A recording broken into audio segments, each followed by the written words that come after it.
Pranam Jai Jinendra. So today is 34th class of Tirthankar Charitra. और ये class में we will continue with Shreyansnath भगवान जीवन चरित्र। और श्रेयांसनाथ भगवान जीवन चरित्र के अंदर we were looking at Triprishtha Vasudev जो भगवान महावीर के जीव है, उनका जीवन चरित्र भी हम यहाँ पे देख रहे थे, तो will continue with that. So let's start with मंगलाचरण। नमो हरियंतानम नमो सिद्धानम नमो आर्यानम नमो वज्जायानम नमो लोय सव्वसाहुरम ऐसो पंचन मुक्कारो सब पापप्रणासनो मंगलानं च सर्वेसिं परमं भवै मंगलम रागद्वेष विजेतारं ज्ञातारं विश्ववस्तुना शक्र पूज्य गिरामेशं तीर्थेशं श्रुतिमानये पन्नगे च सुरेन्द्रे च कौशिके पाद संस्कृते निर्विशेष मनस्काय श्रीवीर स्वामिने नमः। अज्ञानां तिमिरान्धानां ज्ञानजननी शलाकया नेत्रमुन्मिलितं येन तस्मै श्रीगुरुवे नमः। सर्वरिष्टप्रणाशाय सर्वभीष्टार्थदायिने सर्वलब्धिनिधानाय श्रीगौतम स्वामिने नमः। ओंकारबिन्दुसंयुक्तं नित्यं ध्यायन्ति योगिनः कामदं मोक्षदं चैव ओंकाराय नमो नमः। तो ये क्लास में we will start with a new topic of Urdhvalok. और हमने अभी तक लास्ट 33 क्लासेस में हमने काफ़ी सारे टॉपिक कवर किए। हमने सबसे पहले वी स्टार्टेड विद 14 राजलोक का स्वरूप, और उसमें 14 राजलोक के स्वरूप में वी स्टार्टेड विद अधोलोक जो नरकवास है, उनका उनका अपने स्वरूप देखा। उसके बाद हमने मध्यलोक तिरचालोक का स्वरूप हमने काफ़ी काफ़ी डिटेल में देखा। I think we spent around 15 to 20 classes just on Madhyalok Tirchalok. और अभी हम ऊर्ध्वलोक का स्वरूप देखेंगे। तो ये क्लास में आई वांटेड टू डू पहले हम थोड़ा रिवाइज कर लेते हैं, क्योंकि it has been long time हमने इसके बारे में बात किया। सो थोड़ा हम पहले विल ब्रीफली रिवाइज। तो बिफोर स्टार्टिंग द स्वरूप ऑफ ऊर्ध्वलोक, हम पहले देख लेते हैं कि 14 राजलोक, आई डोंट नो आपको कितना याद है, पर ये समस्त पृथ्वी, समस्त यूनिवर्स या समस्त ब्रह्मांड वो 14 राजलोकमय है, राइट। तो ये 14 राजलोक में सभी गतियां आ जाती है। वो मनुष्य गति, तिर्यंच गति, देव गति, नारक गति और मोक्ष, राइट। ये सभी गतियां ये पूरे 14 राजलोक के अंदर उसका समावेश हो जाता है। तो ये जो 14 राजलोक है वो तीन तीन में विभाजित है। एक है ऊर्ध्वलोक, जिसका स्वरूप हम देखेंगे नेक्स्ट फ्यू क्लासेस में। उसके बाद मध्यलोक, जिसका हमने स्वरूप अभी तक देखा, और फिर अधोलोक, राइट, जो नरकावास है वो उसको उसको अधोलोक कहते हैं। तो ये पूरा 14 राजलोक ये तीन क्षेत्रों में विभाजित किया गया है। उसमें जो पहले हमने अधोलोक देखा, तो अधोलोक 7 राज प्रमाण अधोलोक है, राइट। उसका अगर 14 राजलोक का जो हाइट है वो 14 राज है, उसमें अधोलोक वो 7 राज प्रमाण है। उसके बाद ऊर्ध्वलोक भी 7 राज प्रमाण है। और जो मध्यलोक है वो 1800 योजन प्रमाण है, राइट। तो हमने जब मध्यलोक का जब हम स्वरूप देख रहे थे, तब हमने देखा कि जो मध्यलोक है या उसका दूसरा नाम है तिरछालोक, उसके सेंटर में जम्बू द्वीप है, राइट, जहाँ पे हम रहते हैं। और जम्बू द्वीप के सेंटर में मेरू पर्वत है, राइट। और मेरू पर्वत अगर किसी को याद हो वो 1 लाख योजन ऊंचा है, और उसका डायमीटर 10,000 योजन है। तो वो जमीन के ऊपर 99,000 योजन से और जमीन के अंदर 1,000 योजन है। तो ये जो मेरू पर्वत है, मेरू पर्वत जहाँ पे सेंटर में, जहाँ पे वो जमीन को टच होता है, तो वहां पे 8 रुचक प्रदेश है। ओके। तो ये जो 8 रुचक प्रदेश है, वहां से समस्त 14 राजलोक का जो डायमेंशंस है वहां से मेजर किया जाता है।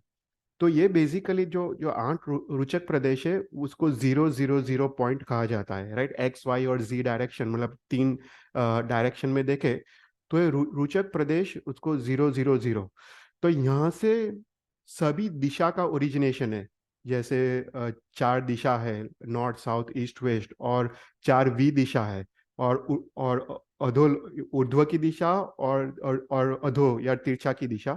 तो ऐसे करके जो 10 दिशा है, वो सभी 10 दिशा का जो ओरिजिनेशन पॉइंट है वो ये 8 रोचक प्रदेश है। तो ये कॉन्सेप्ट एक समझने का इम्पोर्टेंट है, क्योंकि जब हम ऊर्ध्वलोक की बात करेंगे तो यहाँ से हम काफी सारे मेजरमेंट्स लेंगे।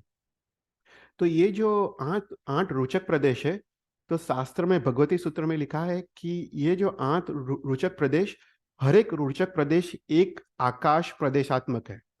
मतलब अगर ये समझते तुम आकाश ले लो, तो आकाश का सबसे स्मॉलेस्ट जो पार्ट होता है उसको एक आकाश प्रदेश बोलते हैं, कि वो it is not further divisible, indivisible part of space, उसको एक आकाश प्रदेश बोलते हैं। तो ये आठ रोचक प्रदेश, वो हर एक रोचक प्रदेश एक आकाश प्रदेशात्मक है, मतलब वो अत्यंत सूक्ष्म है। तो ऐसे जो आठ रोचक प्रदेश है, जहाँ पे ये मेरू पर्वत जमीन को टच होता है, वहाँ पे सेंटर में, तो हर एक के ऐसे करके आठ रोचक प्रदेश समान है। ये कोई क्वेश्चन है? अच्छा, ओके, पॉइंटर, हाँ। तो ये जो यहाँ पे ये मेरू पर्वत है, राइट। तो मेरू पर्वत, ये जो जमीन है, ये जमीन जहाँ पे हम रहते हैं, तो ये जो आठ रोचक प्रदेश है सेंटर में, अ, जहाँ पे ये जमीन को टच होते हैं उसको समभूतल भूमि कहते हैं। हमने मध्यलोक के डिस्क्रिप्शन में देखा था कि उसको समभूतला भूमि या समभूतल भूमि उसको कहते हैं। तो ये मेरू पर्वत है, और मेरू पर्वत के सेंटर में ये आठ रोचक प्रदेश है। ओके। तो यहाँ से all the dimensions, all the directions, यहाँ से पूरे 14 राजलोक का यहाँ से शुरू होता है, राइट। और फिर ये मेरू पर्वत जमीन के अंदर अनदर 1000 योजन तक वो नीचे जाता है, राइट। तो ये चीज आप याद रखना, क्योंकि हम आगे काफी यूज करेंगे।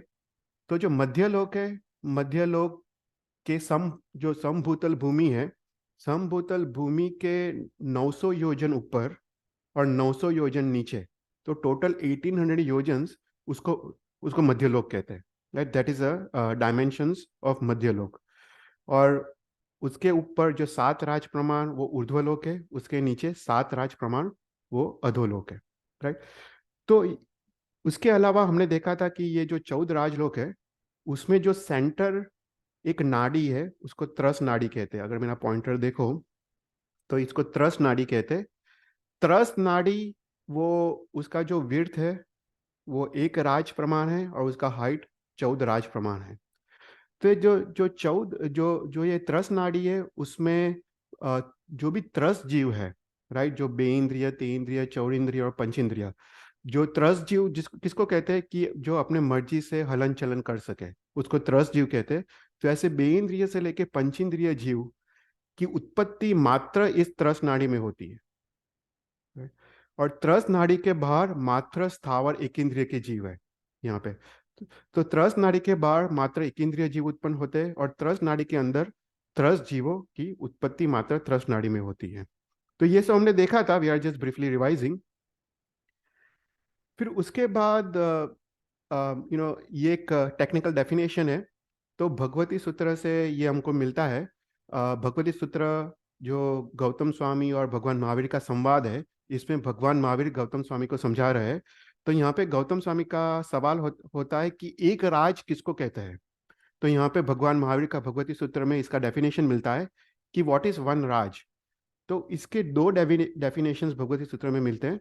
तो पहला डेफिनेशन ऐसा है कि अगर तुम 3,81,27,970 मर, मतलब जो जैसे वेट का जो मेजरमेंट है केजी जैसा, मर टाइम्स 1000, ऐसा करके तुम अगर आयन का गोला, लोखंड का तुम अगर बॉल लो, इतना वजनदार, और अगर ऐसे बॉल को देव ऊपर से नीचे फेंके अपनी अपनी अपनी पूरी शक्ति के साथ, तो ये जो बॉल 6 मंथ्स, मतलब 6 मास, 6 दिन, 6 प्रहर, 6 घड़ी और 6 समय में जितना अंतर वो काटता है, मतलब जितना वो आकाश प्रदेश को वो टच करता है, उसको एक राज कहते हैं।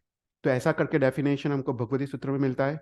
दूसरा डेफिनेशन भी ऐसा मिलता है कि जो भी महार्दिक देव है, जिसका जो स्पीड सबसे अधिक है, ऐसे जो महार्दिक देव है, वो हमने देखा था कि उसका उसका स्पीड कितना होता है कि वो 3 सेकंड्स में, वो हम 3 बार चपटी बजाए, शास्त्र में ऐसा आता है कि अगर हम 3 बार चपटी बजाए, मतलब 3 सेकंड्स में, वो जम्बू द्वीप का वो 21 टाइम्स प्रदक्षिणा दे सकते हैं, राइट। तो जो जम्बू द्वीप है वो 1 लाख योजन प्रमाण है।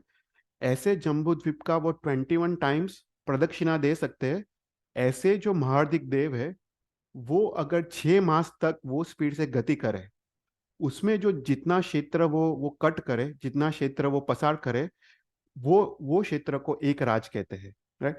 तो वो दो टाइप का हमको डेफिनेशंस भगवती सूत्र में मिलता है। तो this is just to give information कि पूरा ब्रह्मांड, पूरा यूनिवर्स वो कितना कितना बड़ा है।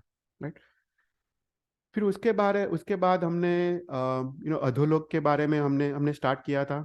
तो वी विल जस्ट ब्रीफली सी कि अधोलोक की कैसा है, कि अधोलोक में क्या होता है कि 7 नरकावास, राइट, वो अधोलोक में है। तो अपनी जो पृथ्वी है, समभूतला भूमि, वो समभूतला भूमि के नीचे 180,000 योजन तक प्रथम नरकावास है। अगर मेरा पॉइंटर देखो, उसको रत्नप्रभा नारकी कहते हैं। फिर उसके नीचे हमने देखा कि देर आर 3 लेयर्स, राइट। पहला लेयर है Ghanodadhi, it's a layer of thick water. उसके बाद है Ghanvat, it's layer of thick air. और उसके बाद है Tanvat, it's layer of thin air. तो ऐसा करके जो घनोदधि है, लेयर ऑफ थिक वाटर, वो 20,000 योजन प्रमाण है उसका उसका विड्थ। उसके बाद जो घनवात है, वो असंख्य योजन प्रमाण है। उसके बाद तनवात, वो भी असंख्य योजन प्रमाण है। और उसके बाद आकाश है, वो भी असंख्य योजन प्रमाण है।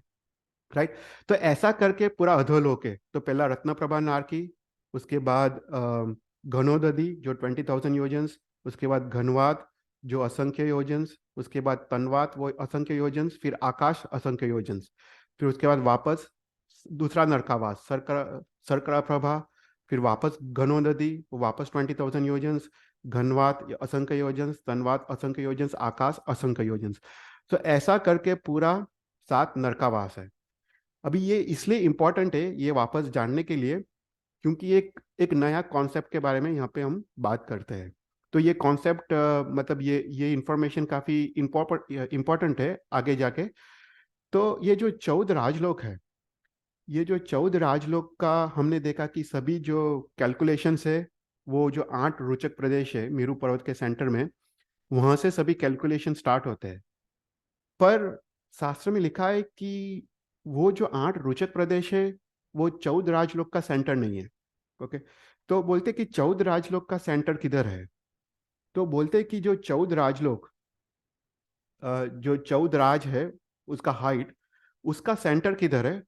तो बोलते कि अपना जो समभूतला भूमि है, उसके नीचे जो रत्नप्रभा नरक है, राइट, वो 180,000 योजन तक नीचे जाता है।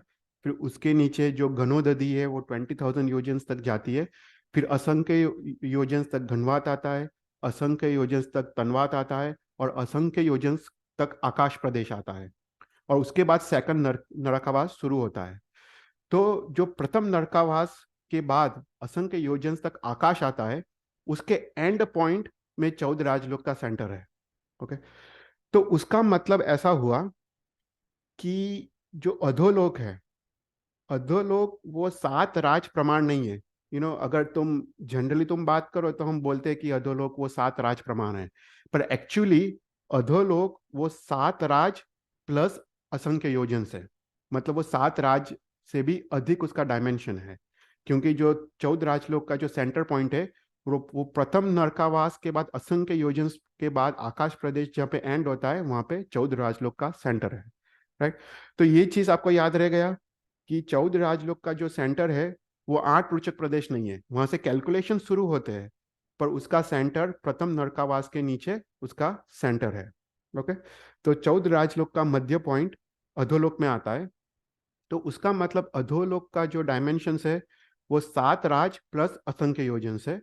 और उसी प्रकार जो ऊर्ध्वलोक है, हम उसके बारे में थोड़ा डिटेल में जब बात करेंगे तब आएगा।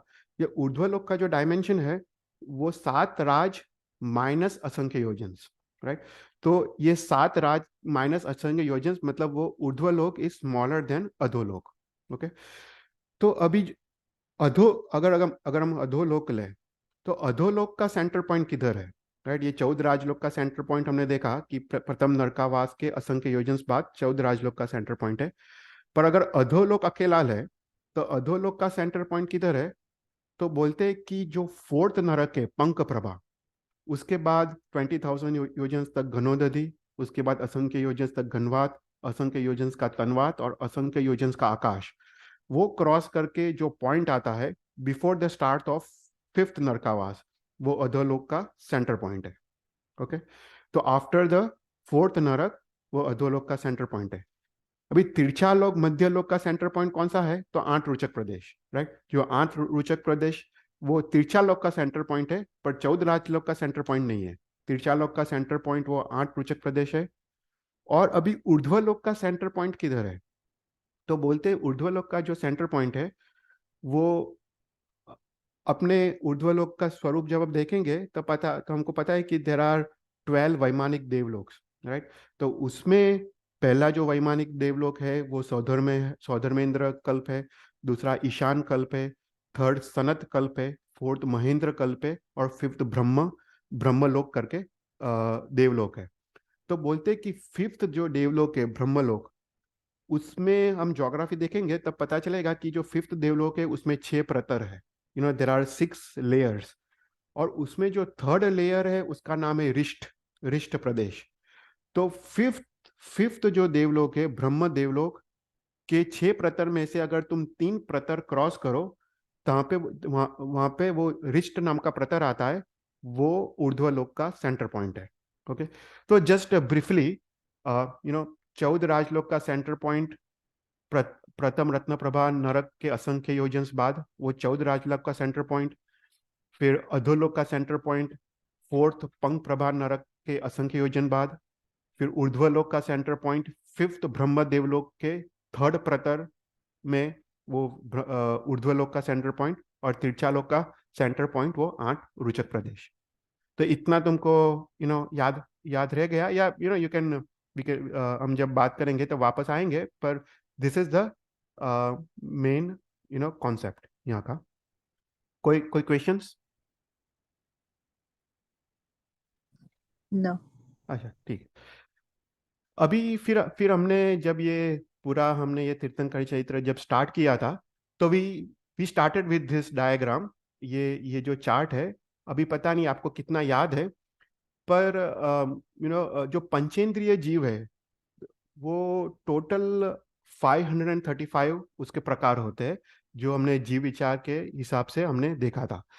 तो हमने यहाँ से हमने अपना डिस्कशन पूरा स्टार्ट किया था। तो जो पंचेंद्रिय जीव है उसका टोटल जो है 535 है। उसमें हमने देखा जो जो अधोलोक है, उसमें जो नरक 7 प्रकार के नरक है, उसमें क्षेत्र के हिसाब से 7 प्रकार के नारकी के जीव है, राइट। हर एक नरक में एक एक प्रकार के नारकी का जीव। तो ऐसा करके 7 प्रकार के नारकी के जीव। और ये जो 7 प्रकार के जो नारकी के जीव है वो प्रथम अंतर मुहूर्त में वो अपर्याप्त होते हैं, और उसके बाद वो पर्याप्त होते हैं। तो ऐसा करके 14 क्लासिफिकेशंस ऑफ नारकी के जीव, राइट। और हमने पहले देखा था पर्याप्ति क्या होता है, अपर्याप्ति क्या होता है, राइट। तो ये नारकी के जीव कभी भी अपर्याप्त अवस्था में उनका मरण होता नहीं है, राइट। वो लोग अवश्य छो छः पर्याप्ति, आहार पर्याप्ति, शरीर पर्याप्ति, इंद्रिय पर्याप्ति, श्वासोश्वास पर्याप्ति, भाषा पर्याप्ति और मन पर्याप्ति, वो छः पर्याप्ति को पूर्ण करके अंतर्मुहूर्त के अंदर उसके बाद वो पर्याप्त हो जाते हैं। पर कभी भी नरक और देवलोक के जीव कभी भी अपर्याप्त अवस्था में वो मरते नहीं है। तो ऐसे करके जो 7 नरक के 7 प्रकार के जीव है वो प्रथम अंतर्मुहूर्त में अपर्याप्त होते हैं, उसके बाद पर्याप्त होते हैं। तो ऐसे करके 7 times 2 वो 14 टाइप्स ऑफ अधोलोक के जीव होते हैं। Chetal bhai, can you हाँ please remind what is aparyapt and paryapt jiv? हाँ। तो जारे कभी भी कोई भी जीव मरने के बाद एक भव से दूसरे भव में जाता है, राइट। तो सबसे पहले उसका जो आत्मा होता है, राइट, वो जनरली 2 शरीर को कैरी करता है, वो तेजस शरीर और कार्मण शरीर। तो जिस प्रकार का उसने कर्म का बंध किया है, जिस प्रकार का उसका कार्मण शरीर है, वो डिक्टेट करता है कि उसको कैसा उसको शरीर मिलेगा दूसरे भाव में, राइट। अगर एक इंद्रिय जीव है तो वो मात्र उसके 4 पर्याप्ति होते हैं, राइट। तो ऐसे करके उसके जो कर्म होते हैं दैट डिसाइड्स कि उनको कौन सा शरीर मिलेगा। तो जब वो दूसरे भाव में जाता है, अगर वो फॉर एग्जाम्पल नारकी के भाव में गया, तो नारकी के भाव में जैसे ही वो उत्पन्न होता है, फर्स्ट सेकंड जो फर्स्ट समय होता है वो आहार ग्रहण करना शुरू करता है, राइट। वो उसका वो उसका जो आत्मा है वो आत्मा से ही वो करता है, आत्मा की शक्ति से ही वो ये सब करना शुरू करता है। तो सबसे पहले क्या करता है कि वो आहार ग्रहण करना शुरू करता है, राइट। वो तभी वो शरीर और सब कुछ बना पाएगा। तो प्रथम सेकंड में वो आहार ग्रहण करना शुरू करता है। उसके बाद वो अपनी इंद्रियों को बनाना, सॉरी, अपने अपने शरीर को बनाना शुरू करता है। उसके बाद अपनी इंद्रियों को बनाना, इंद्रियों को बनाना शुरू करता है। अगर एक इंद्रिय हो तो मात्र एक इंद्रिय बनाता है, बे इंद्रिय हो तो वो दो इंद्रिय बनाता है। पर वो प्रोसेस को वो शुरू करता है, राइट। तो वो प्रोसेस जब वो चल रहा है इंद्रिय बनाने का या शरीर बनाने का, तो उसको अपर्याप्त कहते हैं, कि ही इज नॉट फुल्ली नारकी जीव, राइट। अभी he is making is body, making is इंद्रिय। तो वो जो टाइम लगता है वो अंतर्मुहूर्त है, इट्स बिलो 48 मिनट्स। तो प्रथम 48 मिनट्स में वो सभी प्रकार का वो छः पर्याप्ति पूर्ण करता है। मतलब सबसे पहले वो आहार ग्रहण करता है, वो उसके उसके द्वारा उसको जो एनर्जी मिलती है उससे वो शरीर बनाना शुरू करता है। फिर उसके बाद धीरे धीरे वो अपनी इंद्रिय बनाना शुरू करता है। और उसके बाद वो श्वासोश्वास का पावर, पर्याप्त, मतलब power, it's more like a power. वो उसको ब्रीदिंग का पावर उसको मिलता है, श्वासोश्वास की पर्याप्ति वो पूर्ण करता है। उसके बाद वो भाषा, वो बोलने की पर्याप्ति, बोलने का पावर, वो उसकी बोलने की शक्ति वो पूर्ण करता है। उसके उसके बाद वो मन, अपने माइंड को बनाना शुरू करता है। ये सब आत्मा करता है कर्म के हिसाब से। तो उसको पर्याप्ति कहते हैं, राइट। वो इट्स बेसिकली अ पावर या शक्ति। तो जो नारकी का जीव है वो कभी भी अपर्याप्त अवस्था में मरता नहीं है, राइट, क्योंकि उसको तो दुख उसको भोगना है, राइट। तो जो भी आयुष्य लेके आया है वो आयुष्य अवश्य वो वो पूर्ण करता है, और उसके बाद भी उसका उसका मरण होता है। पर पहले जो अंतर्मुहूर्त में जो जो जीव है वो अभी तक ही स्टिल नॉट नारकी का जीव, राइट। ही स्टिल बिल्डिंग इस बॉडी। तो उसको Yeah. अपर्याप्त कहते हैं। तो इसलिए ऐसा है कि नारकी के जीव 7 टाइप्स के हैं, पर पहले के 48 मिनट्स में वो अपर्याप्त है, फिर वो पर्याप्त है। तो ऐसा करके 7 टाइम्स 2, तो ऐसा Oh, करके 14 टाइप्स के जीव है। oh, okay. Thank you. हाँ, नो दैट्स गुड क्वेश्चन। ये सब कुछ याद नहीं रहेगा, हमने शायद ये थर्ड या फोर्थ क्लास में लिया था ये टॉपिक। Yeah. इसलिए मेरे को आज रिवाइज करना था ये सब, क्योंकि क्या है कि ऊर्ध्वलोक में ये सब काफी काम आएगा। फिर उसके बाद आफ्टर डिस्कसिंग अधोलोक, हमने फिर मनुष्य लोक, जो मध्य लोक के बारे में हमने डिस्कशन स्टार्ट किया। तो हमने हमने देखा कि मनुष्य कितने हैं, 303 टाइप्स। अगर आपको पता हो, राइट, आपको अगर याद हो, क्योंकि हमने ये टॉपिक तो अभी थोड़े क्लासेस पहले ही हमने डिस्कस किया कि ये 303 टाइप के मनुष्य कैसे हैं। तो बोलते क्षेत्र के हिसाब से, राइट। जैसे नरक में भी क्षेत्र के हिसाब से था, ऐसे भी मनुष्य क्षेत्र के हिसाब से। तो जो अड़ीद्वीप है उसमें ही मनुष्य का जन्म होता है, राइट। तो उसमें 15 कर्म भूमि है, राइट। 5 भरत, 5 ऐरावत, 5 महाविदय। उसके बाद 56 अंतर्द्वीप है, राइट। जो लवण समुद्र में जो आइलैंड चेन्स थे, तो वो 56 अंतर्द्वीप है। और उसके बाद 30 अकर्म भूमि है, राइट। हमने देखा हिमवन क्षेत्र, हरिवन क्षेत्र, देव कुरुक्षेत्र, उत्तर कुरुक्षेत्र, रम्यक क्षेत्र और हरिवर्ष क्षेत्र, राइट। ऐसे करके टोटल 30 अकर्म भूमि है। तो टोटल 101 भूमि है, 101 क्षेत्र है जहाँ पे मनुष्य जन्म लेते हैं। तो 101 क्षेत्र, उसमें मनुष्य जो जन्म लेते हैं वो गर्भज हो सकते हैं या समूढ़ हो सकते हैं, राइट। तो जो गर्भज होते हैं वो पर्याप्त होते हैं स्टार्टिंग में, सॉरी, स्टार्टिंग में अपर्याप्त होते हैं, फिर वो पर्याप्त होते हैं, राइट। तो और जो समूचिम होते हैं वो तो अवश्य अपर्याप्त होते हैं। तो ऐसे करके 101 क्षेत्र, उसमें गर्भज और समूचिम, तो हुए 202। और जो गर्भज होते हैं वो पर्याप्त और अपर्याप्त, राइट। ऐसा करके 303। तो ऐसे करके हमने 303 मनुष्य का क्लासिफिकेशन देखा था। और उसके बाद हमने ज्योग्राफी डिस्कस किया था, राइट, इसका तिरछालोक का। पर मनुष्य का क्लासिफिकेशन इज 303। और पर मनुष्य ऐसे है कि वो अपर्याप्त अवस्था में मर, ही कैन डाई, राइट। क्योंकि मनुष्य का आयुष्य इज नॉट फिक्स्ड। वो आयुष्य वो जल्दी भी उसका भुगत जा सकता है। तो मनुष्य अपर्याप्त अवस्था में वो मर जा सकता है। तो ऐसे करके हमने मनुष्य क्षेत्र के बारे में देखा, मध्यलोक के बारे में देखा। उसके बाद हमने तिर्यंच के बारे में हमने हमने बात नहीं किया, पर हम आज बात कर लेते हैं कि पंचेंद्रिय तिर्यंच दे आर ऑफ 20 टाइप्स।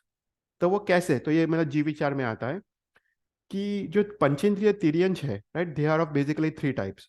तो बोलते हैं कि अम, जलचर, थलचर और खेचर। जलचर मतलब सी एनिमल्स, पंचेंद्रिय सी एनिमल्स, उसको जलचर कहते हैं।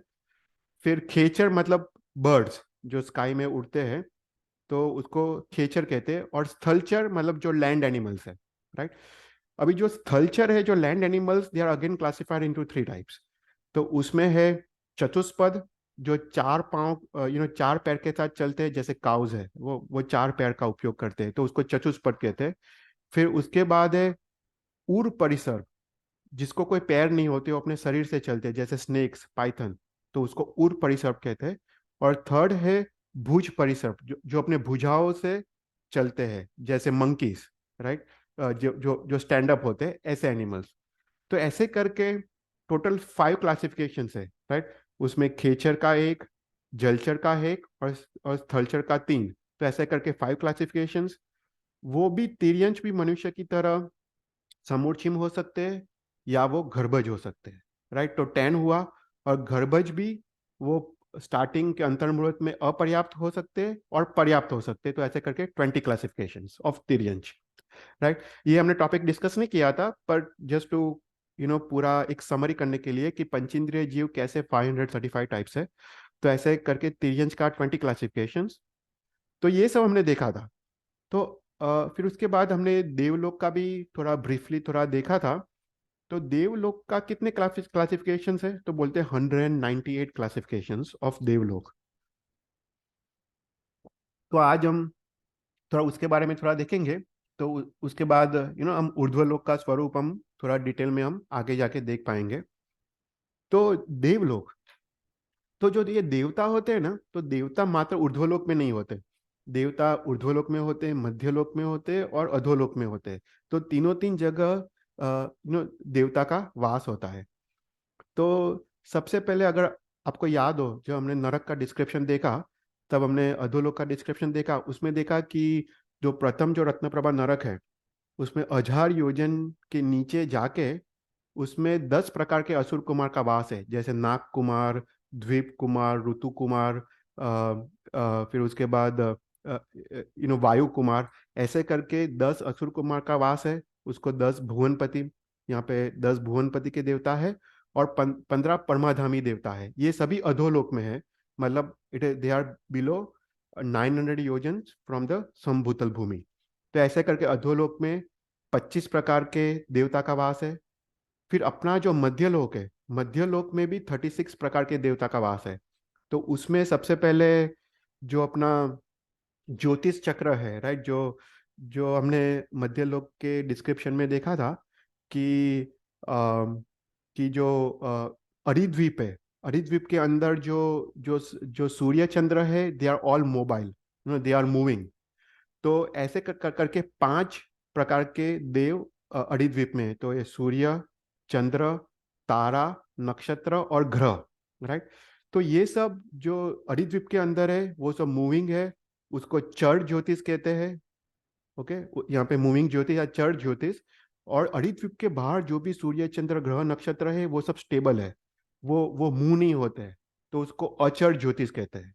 तो ये सब अपने मध्यलोक में आ जाता है, क्योंकि they are within the 900 योजन्स, समभूतल भूमि के 900 योजन्स के ये सब अंदर है। तो ऐसे करके 10 ज्योतिष के देव है। फिर उसके बाद जो समभूतल भूमि के नीचे फर्स्ट फर्स्ट 100 योजन्स तक वान व्यंतर देव का वास है। फिर उसके बाद 100 से 900 योजन्स तक 8 प्रकार के व्यंतर देव का वास है। और उसके साथ 10 तिर्यक रुंभक देवता का वास है। तो ऐसे करके 36 प्रकार के देव वो मध्यलोक में है, राइट। इसके बारे में हम आगे थोड़ा डिटेल में देखेंगे। पर मेन अपना टॉपिक ऑफ डिस्कशन अपना ऊर्ध्वलोक होगा। अभी ऊर्ध्वलोक में 38 टाइप्स के देव है। उसमें अगर तुमको थोड़ा याद हो कि सबसे पहले ऊपर सिद्ध शिला होती है, राइट। सिद्ध शिला के नीचे 5 अनुत्तर विमान होते। तो 5 अनुत्तर देव, उसके नीचे 9 ग्रैव्यक की पृथ्वी होती है, तो 9 ग्रैव्यक के देव, फिर 12 वैमानिक देव होते हैं, और उसके बाद 9 लोकांतिक देव, और 3 किलभिषक देवता।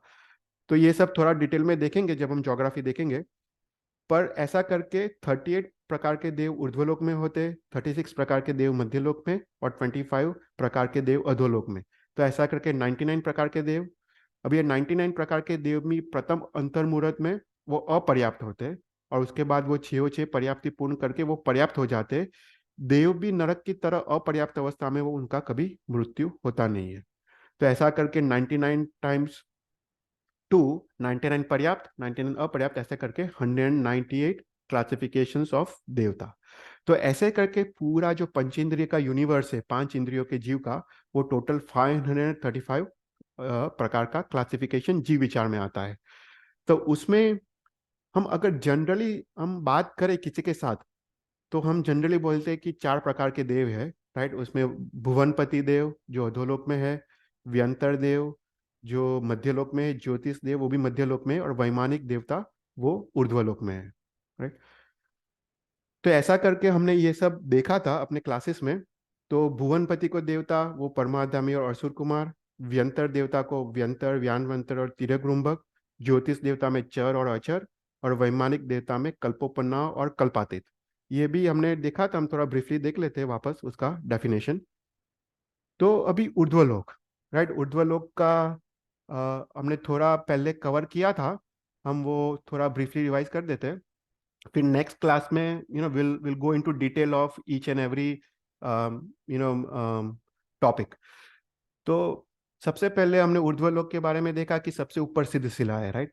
तो सिद्ध शिला के नीचे, यहाँ पे पॉइंटर करता हूँ, सिद्ध शिला, उसके नीचे 5 अनुत्तर विमान, फिर 9 ग्रैवियक, और उसके बाद ये 12 वैमानिक देवलोक।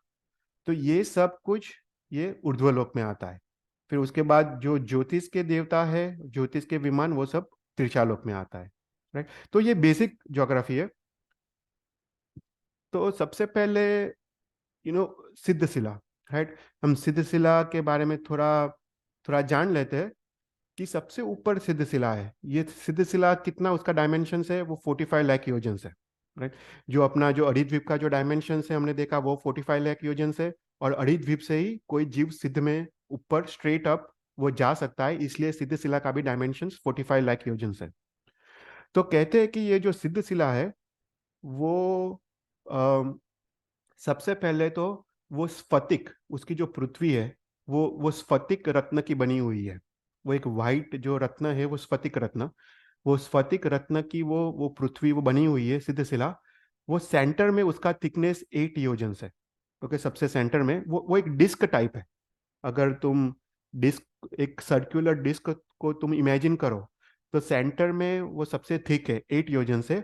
और उसका थिकनेस जैसे जैसे तुम सेंटर से तुम एंड की तरफ जाओ, उसका थिकनेस कम होते जाता है, और सबसे एंड में वो 1 अंगुल प्रमाण, मतलब 1 उंगली के प्रमाण उसका थिकनेस रह जाता है। तो ऐसा करके सिद्ध शिला है। तो बोलते ये सिद्ध शिला जो जो 5 अनुत्तर विमान है, 5 अनुत्तर विमान में जो सर्वासिद्ध करके विमान है सबसे ऊपर वाला, उससे 12 योजन ऊपर है। तो अनुत्तर विमान से 12 योजन ऊपर ये सिद्ध शिला यहाँ पे है। तो बोलते ये सिद्ध शिला है। सिद्ध शिला के ऊपर there are 3 layers of air, उसको वात वलय कहते हैं। तो सबसे पहले एक थिक लेयर ऑफ एयर है, वो 2 कोश प्रमाण है, मतलब 4000 धनुष्य। उसके ऊपर एक थिन लेयर ऑफ एयर है, वो 1 कोश प्रमाण है, वो 2000 धनुष्य।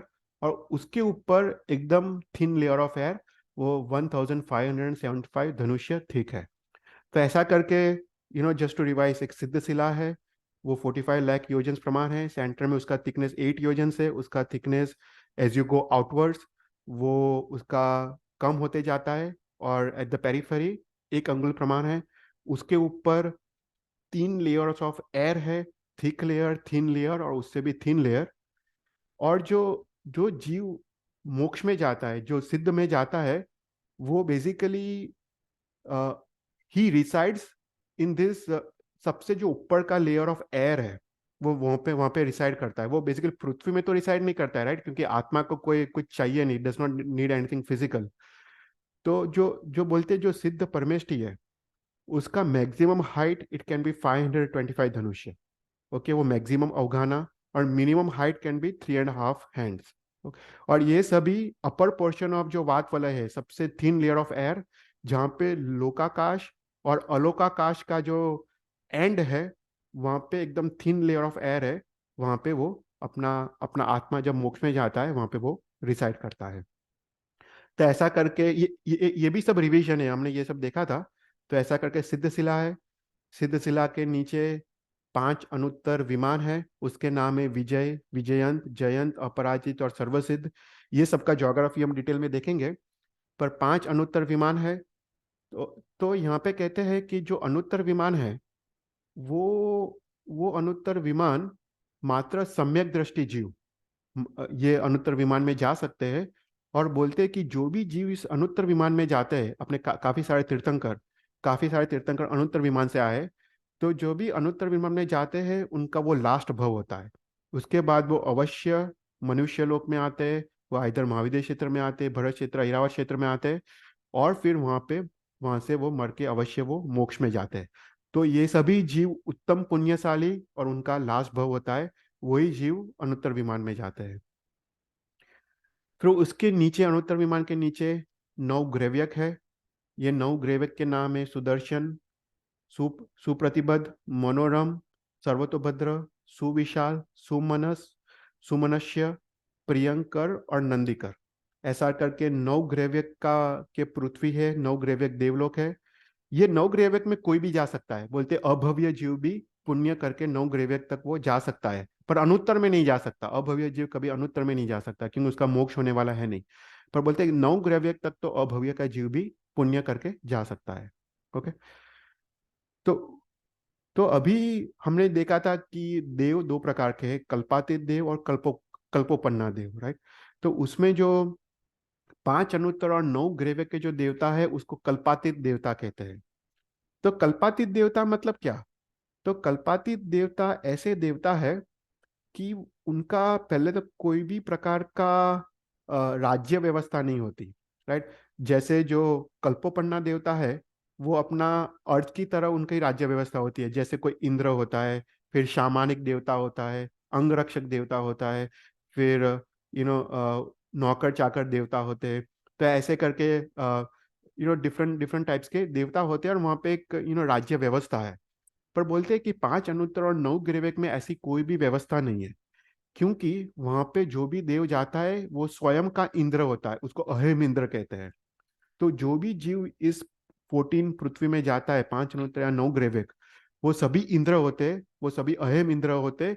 और उनका खुद का अपना अपना एक विमान होता है। विमान मतलब एक पृथ्वी होती है। They have their own.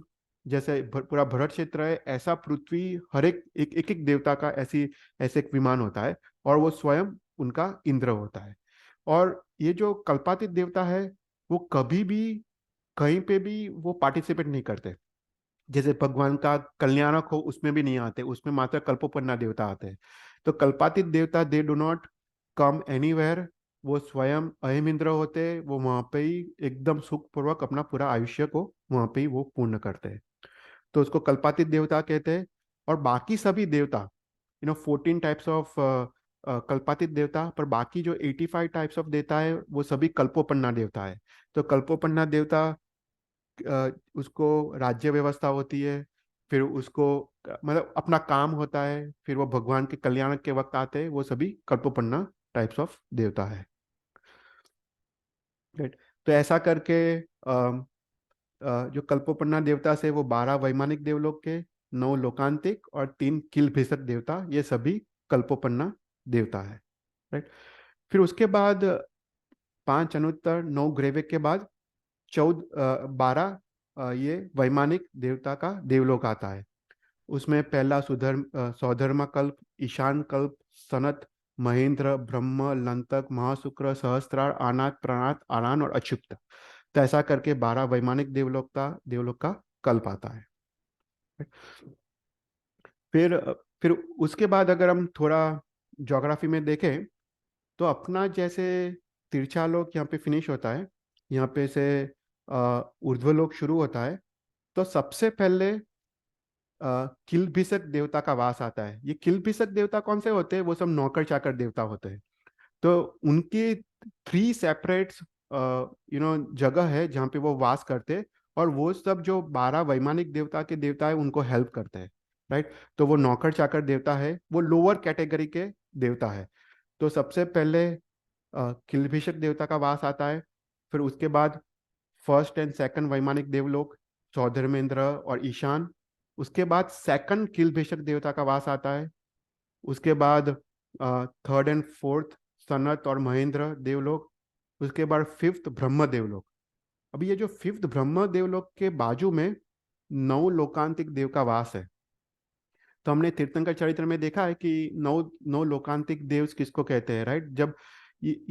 जब तीर्थंकर जब उनका दीक्षा का समय नियर आता है, तब ये 9 लोकांतिक देव वो तीर्थंकर के पास आते हैं और उनको याद कराते हैं कि हे भगवंत, अभी आपका दीक्षा का समय नजदीक आ गया है। तो तब वो 1 साल तक वो वर्षिदान देते हैं। तो इनका काम तीर्थंकर को जाके उनको उनको वो विनंती करते कि हे भगवंत, आप अभी दीक्षा ग्रहण करो। तो जो 9 प्रकार के जो लोकांतिक देवता होते हैं, वो लोकांतिक क्यों कहते हैं? कि बोलते कि उनका जैसे अनुत्तर विमान की तरह उनका भी ये लास्ट भव है, लोक का अंत, उनका लोक का अंत आ गया है, उनका ये संसार का अंत आ गया है। वो महापुण्यशाली देवता है, और वो नेक्स्ट भव में मनुष्य बन के वो लोग भी सब मोक्ष में जाएंगे। ये सब सम्यक दृष्टि देवता है। तो यहाँ पे फिफ्थ ब्रह्म देवलोक के बाजू में 9 लोकांतिक देव का वास है। फिर उसके बाद थर्ड किलभिषक देवता, वापस नौकर चाकर देवता का वास है।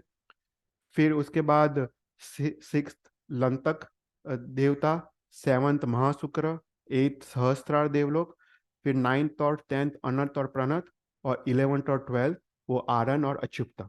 ऐसा करके 12 वैमानिक देवलोक है।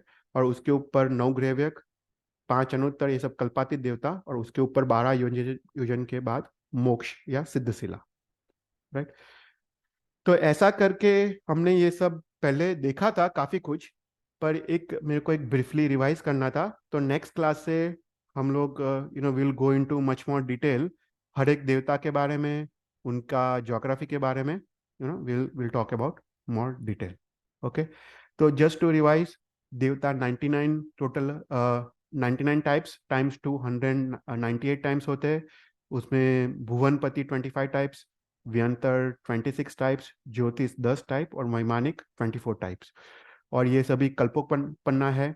कल्पातीत में 9 ग्रेवेक, 5 अनुत्तर, वो कल्पातीत देवता। ऐसा करके 99 टाइप्स, 99 पर्याप्त, प्रथम अंतर्मुहूर्त में अपर्याप्त, ऐसा करके 198 क्लासिफिकेशंस ऑफ देवता।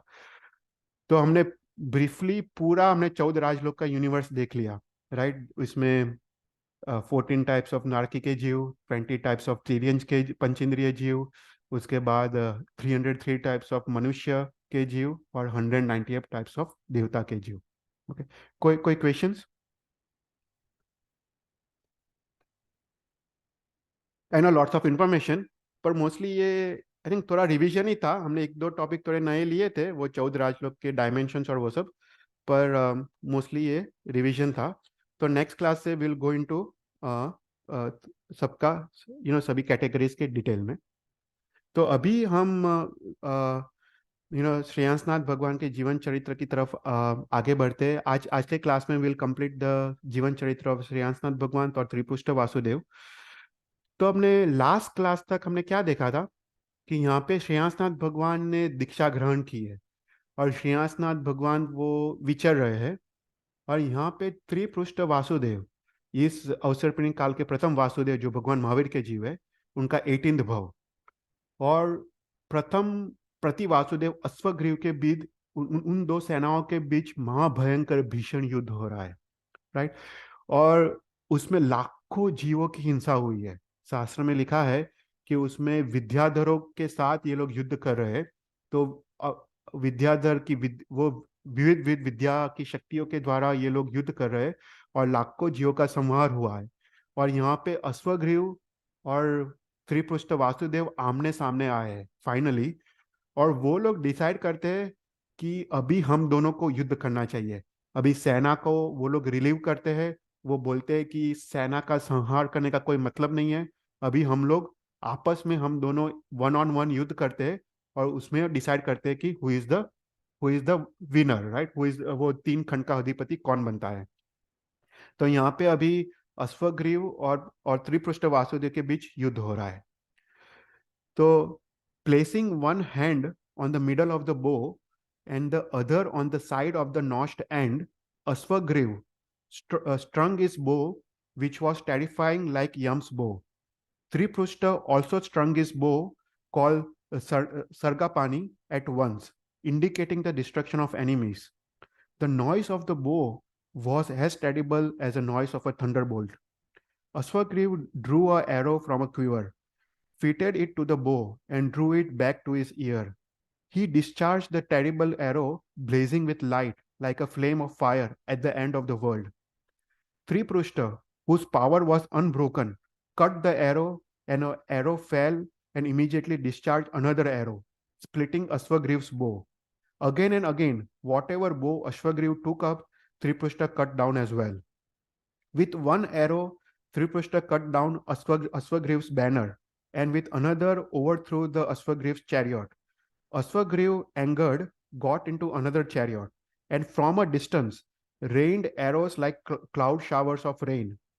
Neither the chariot, nor the charioteer, nor Triprushta, nor anything else was visible in the air darkened by Ashwagriv's arrow. Triprushta drove back the shower of arrow with the shower of arrows.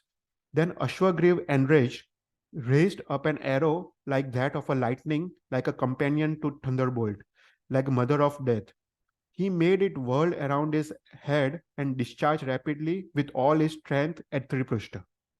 Triprushta picked up in his hands Gada called Kaumodaki and struck down the arrow. Instantly reduced the fragments of hundreds of meteors, bright sparks as it fell on the ground. Ashwagriv hurled an iron-bound Gada at Triprushta. He broke it as it fell with his own Gada. Ashwagriv then threw a Gada that was shaped like a thunderbolt and hard as a rock. Triprushta, long-armed, broke it beautifully in the air with his own Gada Mudoki. When his weapons were broken in this way, Ashwagriv got embarrassed. Then Ashwagriv thought of a Sarpant or Nag missile in time of distress. Fitting the Nag missile on the bow, he discharged it, and numerous Sarpants appeared just as if bursting forth from an anthill, running on the ground and giving loud hisses in the air. The Sarpants turned the Madhyalok into Patal-lok, cruel, black, flashing the Sarpants at once and spread terror. The woman and man fled far away, terrified by the Sarpants moving in the skies like the spice of death. Very great terror arose in Triprushta's soldiers. Then Triprushta fitted a Garud missile to his bow and discharged it. Garudas appeared, making the sky seem to be covered with 100 golden umbrellas from the moving mass of wings. The serpents disappeared completely like darkness at sunrise. Astonished, he saw serpent missile was useless also. Ashwagriv thought of an irresistible fire missile. After fitting fire to the bow, he discharged it. It made the sky appear to have hundreds of meteors from its flames. Then Triprushta, a whole army submerged in fire at his bed, became confused like sea monsters terrified by the fire. Ashwagriv's soldiers, excited, rejoiced, laughed, whirled around, jumped and danced, sang and clapped their hands. Then the younger brother of Achal, Triprushta, red-eyed from anger, fitted to the bow a water missile, which couldn't be warded off, and discharged it quickly. At once the clouds appeared, darkening the sky, as well as Ashwagriv's face. They rained like clouds in the rainy season, with unceasing streams of water extinguishing completely the fire of the weapons like the forest fire. When he saw his missiles destroyed by Triprushta like a straw, Prativasudev remembered his chakra, causing death. Summoning it, shining with hundreds of flames, like 100 intervals between spokes, as if it had been taken by force from Yamraj, terrifying the Devs, presenting itself merely from being recalled, he took it and said, "You are a boy, Slaughtering you is like killing an embryo, nothing else. Now go away. Today I am embarrassed before you. This weapon of mine is called Chakra. Never stumbles and never becomes dull, like Indra's Vajra. If it is discharged, you will be killed. There is no alternative. Do not show warrior's pride. Obey my command. You are a boy. Therefore, I endure your bad behavior in the past, because it was only a childish imposity. Go away and save your life. Astonished, Triprashta said, You are an old man, Aswagriv. Otherwise, who will make such a foolish speech, like a crazy man? Even a young lion does not flee from elephants, though large. Does a young Garud run away even from large serpent? Does the sun, through newly risen, tremble at the Raksas of twilight? Why should I, though a boy, run away from you on the battlefield? You have seen how much force this weapon has, which you have already used. When he heard this, Ashwagriv whirled his very terrifying chakra around his head like the fire of the ocean of the sky. After whirling it for a long time, he hurled the chakra with all his strength, and it gave at once the impression of the sun falling. The chakra fell on Tripushta's breast, hard, struck by the end of the chakra's hub, which was very hard. Tripushta fell unconscious as if struck by Indra's Vajra. The chakra remained in the same place in the sky as if watching, and a cry arose in all the Tripushta's army. When he saw his brother unconscious from his enemy's blow, Achal, devoted to his younger brother, fainted immediately, though he had not been struck. Aswagriv gave a lion's roar, just like a lion, as if announcing a victory was made by his soldiers. Achal regained consciousness in a moment, and when he heard that a loud noise, he asked the soldiers, "What? Whose inopportune joy is this?" They replied, "Your Majesty, this loud shouting is made by Aswagriv's soldiers, delight at Prince's death just now." Achal said, "Is my brother dead?" "My younger brother, worn out by the battle, lies for a moment in chariot. Considering in my mind that his death of my brother is unreal, I shall take away the joy from them rejoicing. Stay, Aswagriv. Now at once I am going to make powder out of you and your chariot with my gada, as if you were a handful of flies." With these words, he took up a gada. As he ran forward, Trippushta became conscious. He said, "What is the exertion on your part when I am here?" Trippushta got up, like one who had been asleep. When he saw Trippushta get up, Jwalana Jatin embraced him with outstretched arms. Their soldiers made a joyous outcry, announcing awakening of their master, which was like arrow in enemy's heart. Trippushta saw the chakra standing near him, as if wishing to obtain punishment for a crime of a blow. Trippushta took the chakra and said, "You have seen the strength of the chakra which you have hurled at me." After making such a loud roaring like a strength of an elephant. When he heard that, Ashwagriv, biting his lip with his teeth, his body trembling with anger, frowned, said, "Miserable boy, you are intoxicated by obtaining that piece of iron, all the more by getting it from me, like a lame man by obtaining fruit that has fallen from a tree. Throw it, see my strength also. I will split the chakra as it falls with my fist." Then Triprushta, whose force was unblunted, angered, whirled the chakra in the sky and hurled it at Aswagriv. It cut off Aswagriv's head like plantain stalk. For Prati Vasudevs are killed by their own chakras. The Vidyadhars delighted rain flowers on Triprushta's head. The sound of cry arose in the army of Ashwagriv. His people held Ashwagriv's cremation ceremony, making the oblation of water as it were with the tears flowing from their eyes. After his death, Aswagriv went to seventh Narak with a life of 33 Sagaropams.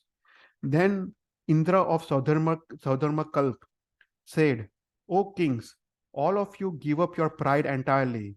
Give up your support of Aswagriv, which was honorable for a long time, and furthermore seek Triprushta as a base refuge with devotion. He, the first of Vasudev, has arisen here, long armed, lord of three parts of Bharashetra." When they heard this divine speech from Indra, all the Ashwagriva's kings approached and bowed to the younger brother of Achal. With the hands folded, submissively they said, "Pardon us for whatever crimes we have committed from ignorance and subjection to another king. Henceforth, we shall follow only your command, like your servants. Therefore, command us." Triprashta replied, "There was no crime on your part. Fighting at master's order is certainly the course for warriors. Dismiss fear. Now I am your master. Hence remain in your respective kingdoms like before, subject to me." After reassuring the kings in this way, Triprashta went with his retinue to Potanpur like an Indra. Triprashta and Achal again left Potanpur for an expedition of conquest. Surrounded by seven Ratnas, the Chakra, and so on, first they conquered Magad, the face of ornament of eastern part, and Vardhaman, the head wreath of southern part, and Prabhas, whom western part is made radiant, and also the Vidyadhar kings of the two rows of Vaidhyadya Parvat. Tripushta gave Jwalarajatin the lordship of two rows of Vidyadhya. After he had conquered the southern half of Bharat in this way, by the expedition of conquest, Tripushta turned his face towards his own city. He shone with half the magnificence and half the strength of arm of a Chakravarti. Then in few marches, Triprishta reached Magad. He saw a stone being lifted by crores of men. With his left arm, Triprishta easily held the stone in the air over his head like an umbrella. Right?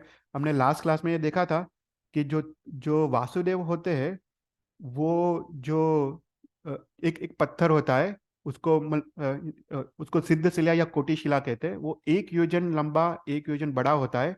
ये वासुदेव अपने हाथों से इतना बड़ा पत्थर वो lift करता है, तभी उनको खातरी होती है कि वो वासुदेव है। सो वो लोग ये करते हैं जस्ट टू मेक श्योर कि वो सही में वासुदेव है या सही में वो प्रति वासुदेव है। तो सिर्फ वासुदेव ये पत्थर को लिफ्ट कर सकते हैं। तो यहाँ पे वो Triprishtha Vasudev just to make sure वो मगध में जाता है और ये पत्थर को वो लिफ्ट करता है। So Tripushta was praised by kings and people who were astonished by the strength of his arm. After depositing the stone, he reached Potanpur in few days. Then Prajapati, Jwalanajatin, Achal, and other kings celebrated Tripushta's coronation as Ardha Chakravarti. Now Shreyansnath Bhagwan, abhi hum Shreyansnath ke aate hain. Now Shreyansnath Bhagwan, wandering for 2 months as ordinary sadhu, reached the grove of Sahasraman Van.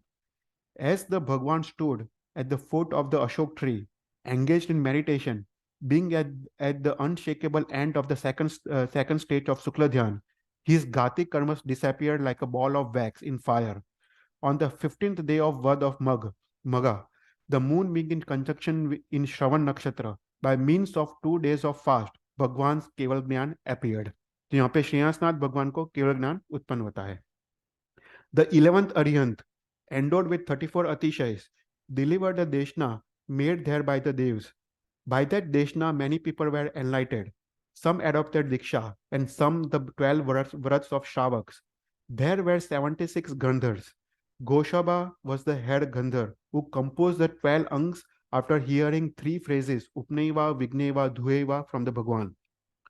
A Yaksh, originating in the Sangh, named Ishwar, 3-eyed, white, with bull as a vehicle, with one right hand holding citron, second holding gada, with a string of bull and rosary in the left hands, becomes Bhagwan Yaksh. Likewise, a Yakshini called Manvi, fair with a horn for a vehicle, with one right hand in arpan position and one holding hammer, holding Vajra and God in the 2 left hands, becomes Bhagwan's Yakshini at that time. With Yaksh and Yakshini always near him, Bhagwan, in the course of his wandering, arrived one day in the city of Potanpur. तो यहाँ पे भगवान श्रेयांसनाथ और त्रिपुष्ट वासुदेव का मिलन होने वाला है. So Bhagwan came to the Potanpur. There the Vayu Kumars cleaned the ground for a yojan and make Kumar sprinkle with perfume water for Bhagwan's Samosaran. The Vyantars paved it with a gold and jeweled and threw down 5 colored flowers knee deep. They made ornamental arches in each direction and made a pure jewel platform in the middle of the ground. Below it, Bhuvanpati Devtas made a silver wall with a gold coping, Then the Jyotish Devtas made a second gold wall with jewel coping, and Vaimanik Devtas create the third and topmost wall with divine slabs of jewels and a gem coping. In each wall, there were 4 doors, and in the northeast, within the middle wall, there was a dais. A Chaitya Vruksh, 69 Dhanusha tall, was created by Vyantar Devtas in the center of the ground inside the walls. Below it, on the surface, a jewel platform, they made a dais, and on it a jewel lion throne with a footstool facing east. Whatever else had to be done there was done by the Vyantar Devtas. Then Bhagwan Shreyansnath, shining with triple umbrella in the sky, being fanned by charmers, by Yaksh at his sides, adorned with Indrajwaj, preceding him with drums, sounding in accord, attending by crores of Devtas, Danavas, and men, setting his lotus feet on 9 golden lotuses, which were moved forward by the Devtas. The Bhagwan entered the Samosaran. The front of each was presided over by shining Dharmachakra by the east door. Then Bhagwan did pradakshina of 3 times of the Chaitya Vruks, which welcomed him as it were with the sound of humming bees. Saying Namo Tittasya, Bhagwan facing east, adorned the lion throne. The Vyantars made the images of Bhagwan seated on the lion throne in the other 3 directions. Entering by east door, the Sadhu Bhagwan sat down in order. The Vaimanik Devis and Sadhvis stood behind them. Entering by the south door and bowing Aryant, Bhuvanpati, Jyotish, and Vyantar Devis stood in southwest corner. Entering by the west door, Bhuvanpati, Jyotish, and Vantar Devtas stood in the northwest corner. Entering by the north door, man, woman, and Vaimanik Devtas stood in the northeast corner. So within the top wall was Chaturvid Sangh, middle wall were all the animals, and the lower walls where the vehicles were parked. Then the royal agents reported joyfully to Ardha Chakravarti Tripushta that Bhagwan had stopped in the Samosaran. Rising from the lion throne at once and taking off his shoes, standing facing the direction of Bhagwan, Vasudev did Vandan to Bhagwan. Tripushta gave 12.5 crore silver coins to men who announced Bhagwan's arrival. Accompanied by Achal, Tripushta went with great magnificence to the Samosaran. Entering by north door, after doing Vandan to Shreyansnath Bhagwan, he and Achal sat down behind Sakrendra. Indra, Tripushta, and Achal began to do the stuti as follows. You are the cause of great joy, who have become a cause of mukti. Just at the sight of you, a person forgets worldly actions and becomes devoted to Paramatma. How much more from hearing your Deshna? Have you Shir Samudra appeared, or a Kalpa Vruksh grown up, or a rain cloud descended in the desert that is this sansar? You are the 11th Arihant, the Lord of Kevalis, are the protector of the world, suffering from cruel actions. By you, the Ishwaku Kul, naturally pure, has been made extremely pure. Your sparsh of Charan Kamal removes all pains in these 3 loks. I am delighted to become a bee at your lotus feet. I seek your I seek your Charan Kamal, my protection in every bhav. What does service to you not accomplish? With this, they become silent, and भगवान Shreyansnath begins the देशना. तो ये भगवान श्रेयांसनाथ का जो देशना है वो निर्जरा पे है. हमने देखा था कि प्रीवियस भगवान का जो जो देशना होता है वो संवर पे था, और ये भगवान श्रेयांसनाथ का यहाँ पे देशना निर्जरा पे है. The boundless sansar resembles the ocean Swayambhu Raman. People are whirled around in it, across, up and down, by the waves of karma. Just as perspiration is destroyed by breeze, rog is destroyed by medicines, the 8 karmas are destroyed by nirjara. Nirjara is said to be 2 types: sakam nirjara, that is voluntary nirjara, and akam nirjara, that is involuntary nirjara. Those who have subdued their 5 senses is voluntary sakam nirjara, and those who are forcibly subdued the senses by karma is called akam or involuntary nirjara. Just as gold, though faulty, becomes purified when heated by a burning fire, so a Atma becomes purified, burned by the fire of tap. एक minute थोड़ा पानी P लेता हूँ.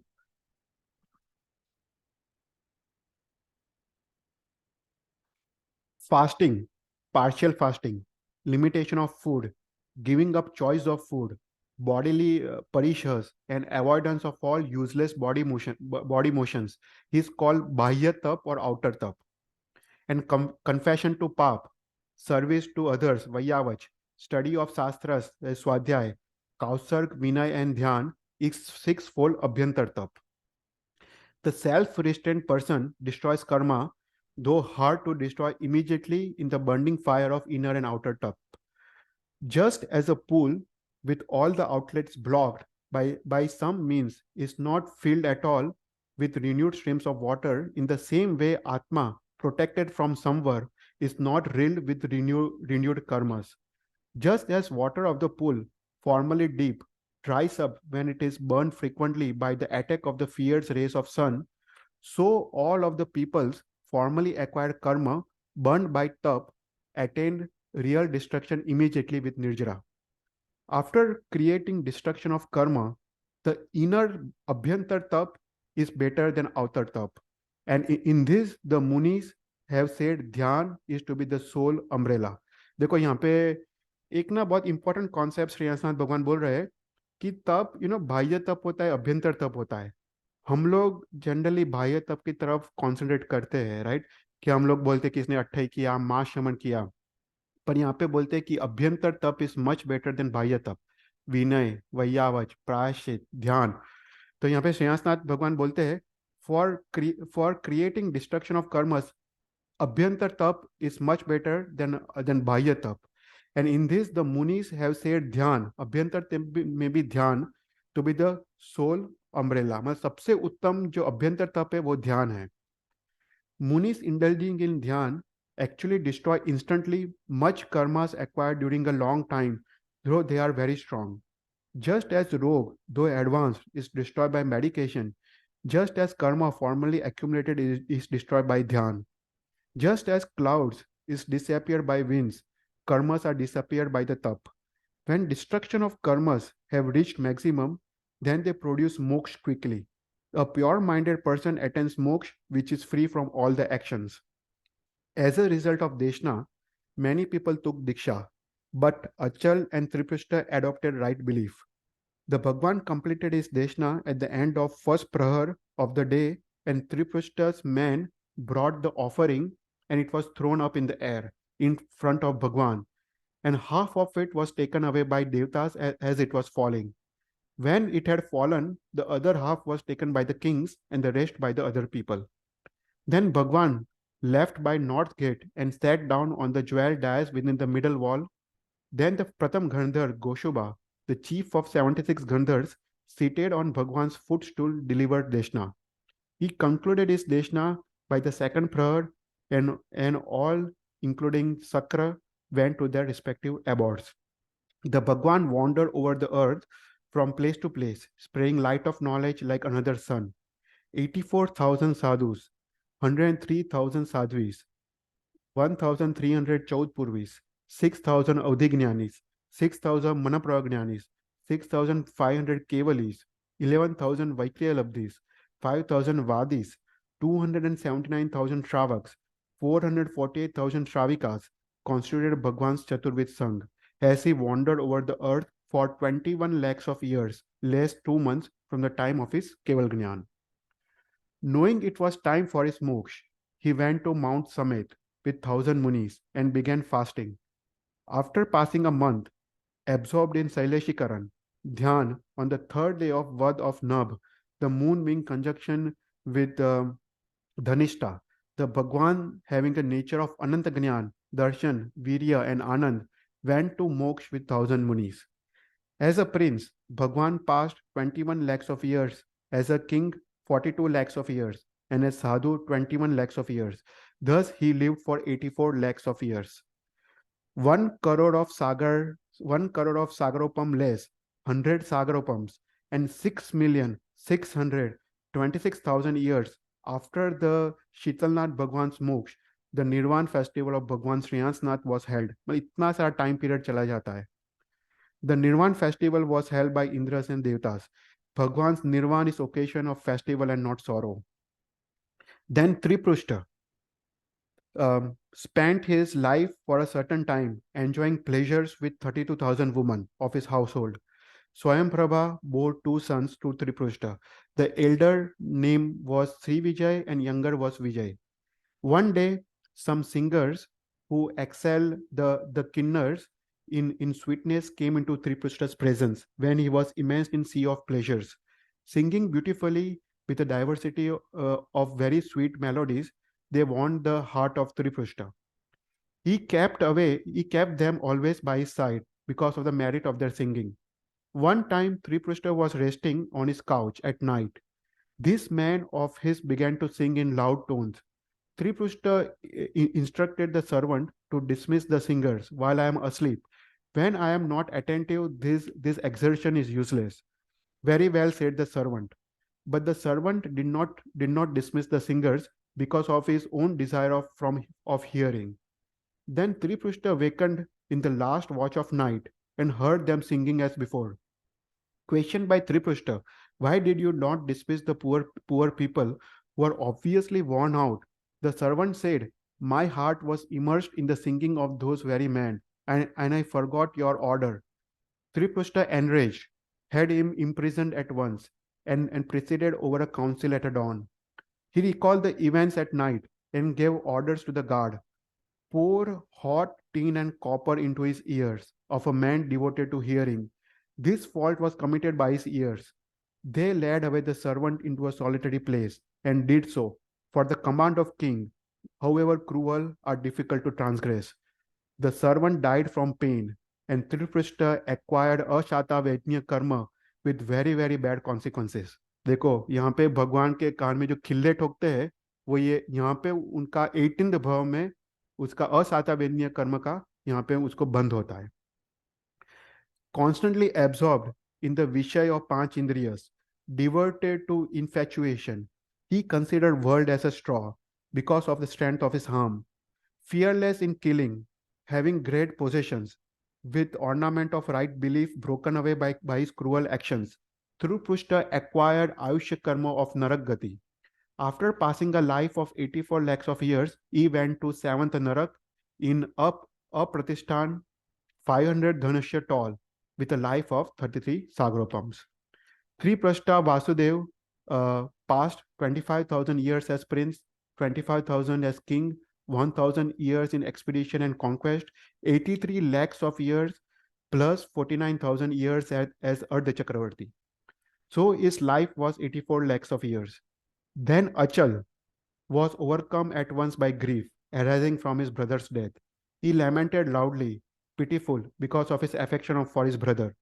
He became unconscious and fell on the ground. He regained conscious, got up and took Triprushta on his lap, crying aloud, "Oh brother!" Finally, enlightened by elders, he became resolute and performed funeral rites of his younger brother. After he had held the funeral, Achal frequently shed tears, recalling his brother.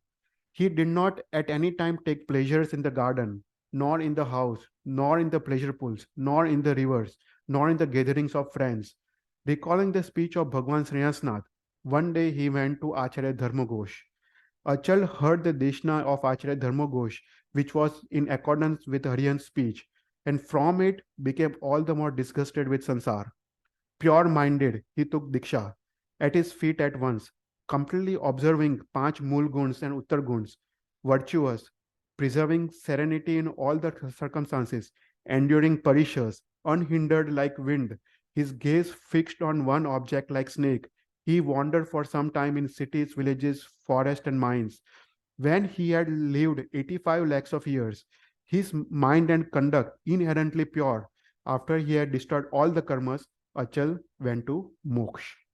ठीक है, तो यहाँ पे हम complete करते हैं. तो यहाँ पे श्रेयांसनाथ भगवान का जीवन चरित्र, त्रिपृष्ठ वासुदेव वो 7th नरक पे जाता है, प्रथम पृथ्वी वासुदेव अश्वग्रीव वो भी 7th नरक में जाता है, और प्रथम बलदेव अचल वो मोक्ष में जाता है. तो यहाँ पे हम 11th तीर्थंकर श्रेयांसनाथ भगवान का जीवन चरित्र फिनिश करते हैं, और नेक्स्ट टाइम से 12th तीर्थंकर वासुपूज्य स्वामी का जीवन चरित्र हम शुरू करेंगे. तो कोई भी क्वेश्चंस हो तो you can ask.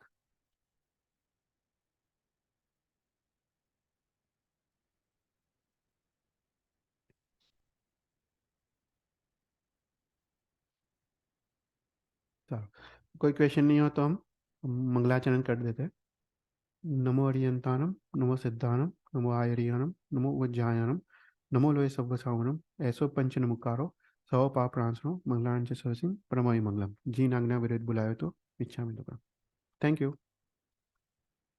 Thank you Chaitanya.